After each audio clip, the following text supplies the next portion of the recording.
poignant story this week, Taiwan. Taiwanese rescuers searched for 18 people still missing till Friday after a 7.2 magnitude earthquake struck the island's mountainous and scenic east coast earlier in the week.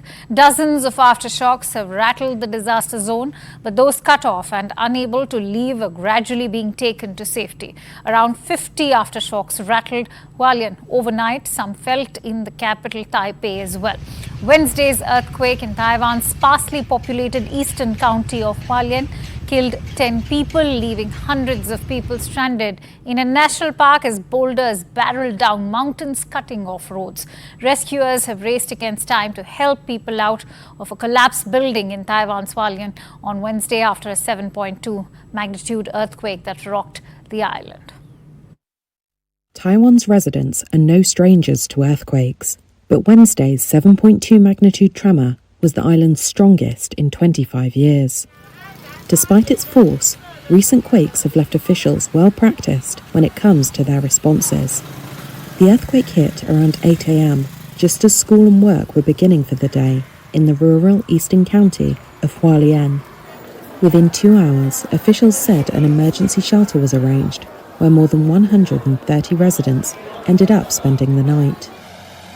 Previous catastrophic quakes in 1999 and 2016 left more than 2,000 dead in Taiwan.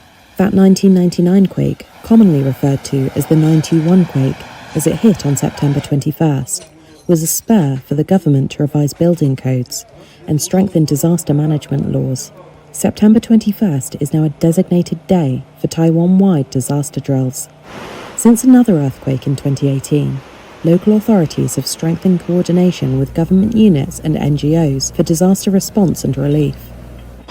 Taiwan has another reason to ready its response: the potential attack from China, which has been ramping up military and political pressure to try to force Taiwan's democratically elected government to give in to Beijing's sovereignty claims. The earthquake alert system, with its piercing alarm sounding on mobile phones, is the same one the government would use to warn of an impending Chinese air raid. Taiwanese cities and counties have rescuers on standby 24 hours a day, ready to respond almost at a moment's notice to disasters. So this time, county officials and police, along with other units who helped evacuate residents in affected areas of downtown Hualien, worked together to clear one of the damaged buildings before it could collapse in any aftershocks. Linda Chen and her family returned to their apartment building on Thursday. They were forced to move here after their previous home was damaged in the 2018 earthquake. Now they believe this apartment too has become too dangerous to live in. I don't want to look for such high apartments anymore. I just don't want to look for a tall building anymore, but for a house that can be structurally stable.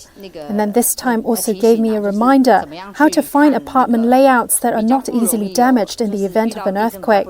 I probably have some ideas now. I have some experience now.